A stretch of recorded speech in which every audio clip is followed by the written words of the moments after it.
So hello and welcome back to another video. তো একটা footage খুব প্রচন্ড পরিমাণে লিকেজ হচ্ছে। সেটা হচ্ছে যে দেবের যে আপকামিং সিনেমা আসতে চলেছে 'রঘু ডাকাত', সেই সিনেমার একটা ফুটেজ সামথিং কিছু একটা লিক হচ্ছে।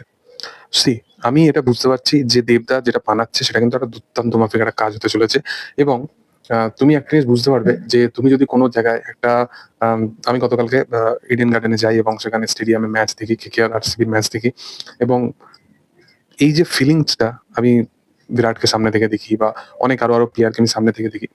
আ এই যে ফিলিংসটা না, এই ফিলিংসটা আমি এক্সপ্রেস করতে তাকেই পারবো যে আমার সাথে ওই জায়গায় উপস্থিত ছিল। আমি একটা ক্যামেরা বন্দি করে লোককে সেই জিনিসটা আমি বোঝাতে পারবো না যে আমি ওই জায়গাটায় দাঁড়িয়ে কি ফিল করছিলাম। তুমি যখন একটা সিনেমা দেখতে যাবে, একটা সিনেমার যে ওই অরাটা, ওই প্রেজেন্সটা যেটা তুমি ফিল করবে, সেই ফিলিংসটা সেটা কিন্তু তুমি কারোর সাথে শেয়ার করতে পারবে না একটা স্ক্রিন বন্দি করে। সেম খেলার ক্ষেত্রেও কিন্তু সেম জিনিসটা। তুমি কিন্তু ওই পার্টিকুলার জিনিসটা, ওই পার্টিকুলার ডিপার্টমেন্টটা সেই ফিল করতে পারবে যে ওই জায়গায় উপস্থিত হতে পারবে। এবং কিছু, কিছু জিনিসে কি হয়, এই যে স্ক্রিন বন্দি ব্যাপারটা এটা করে সেই জিনিসের কিন্তু হাইপটাকে নষ্ট করা হয়। একটা সিনেমাকে বানাতে গেলে তার প্রপার প্রোডাকশন, প্রপার কিছু লাগে এবং এসবিএফ এসবিএফ এর এটা একটা ড্রিম প্রজেক্ট। দেবের একটা ড্রিম প্রজেক্ট। সেই প্রজেক্টটা তারা অনেক কিছু তথ্য সমস্ত কিছু মানে একদম আ বলতে পারো যে খুব ইনিশিয়াল লেভেলে নিজেদের মধ্যে কথোপকথন করে সবকিছু তারা ভাবনা চিন্তা করে তারা এই সিনেমাটাকে বানাচ্ছে। সিনেমার তুমি পোস্ট প্রোডাকশন এর কাজ বা প্রি প্রোডাকশন এর কাজ সবকিছু কিন্তু হতে কিন্তু এখনো টাইম লাগছে। রেকির কাজ এতদিন ধরে একটা ৪-৫ মাসের ধরে হয়েছে। তবে এই সিনেমার শুটিং কিন্তু শুরু হয়েছে। সিনেমাটা ২০২২-২১ সাল থেকে সিনেমাটার রিলিজ, শুটিং শুরু হবে। এই করে, করে সিনেমাটার শুটিং শুরুই হলো না।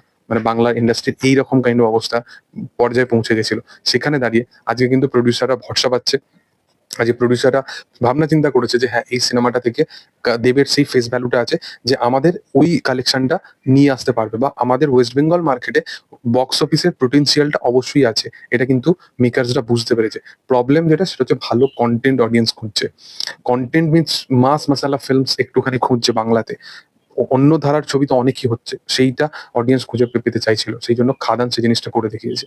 আজকের দিনে দাঁড়িয়ে তুমি একটা জিনিস লক্ষ্য করে দেখবে, আজকের দিনে বাংলা ইন্ডাস্ট্রির যতগুলো সিনেমা হিট হয়েছে তার সবথেকে বড় ইমপ্যাক্ট হচ্ছে বাংলা সিনেমার গান। যেটাকে কিন্তু খাদান করতে পেরেছিল। খাদান কিন্তু প্রত্যেকটা জনারকে ডিফাইন করেছে। মাস, ভিএফএক্স পোরশন সবকিছু। বাট খাদানের গান কিন্তু মাস লেভেলে প্রচন্ড পরিমাণে হিট হয়েছে। প্লাস এই ছবির প্রমোশন আলাদাই লেভেলের ছিল। তো সেই কারণবশত 'রঘু ডাকাত' অনেক মানে একটা ড্রিম প্রজেক্ট। শুধুমাত্র দেবের টিম দেব, এসবিএফ এর টিম এসবিএফ শুধুমাত্র এই ব্যাপার নয়। প্রত্যেকটা অডিয়েন্সের জন্য। এবং এইটা আমার মনে হয় একটা সীমিত জায়গা পর্যন্ত এই বিষয়টাকে রাখা উচিত। এর বেশি এই বিষয়টাকে নিয়ে যাওয়া উচিতই না। তো যাই হোক, তোমাদের কি বক্তব্য এই বিষয়বস্তু নিয়ে? তোমরা অবশ্যই কমেন্ট সেকশনে সেটা শেয়ার করতে পারো। আর ভিডিও যদি ভালো লেগে থাকে অবশ্যই লাইক, শেয়ার, সাবস্ক্রাইব করে দিও। Thank you all.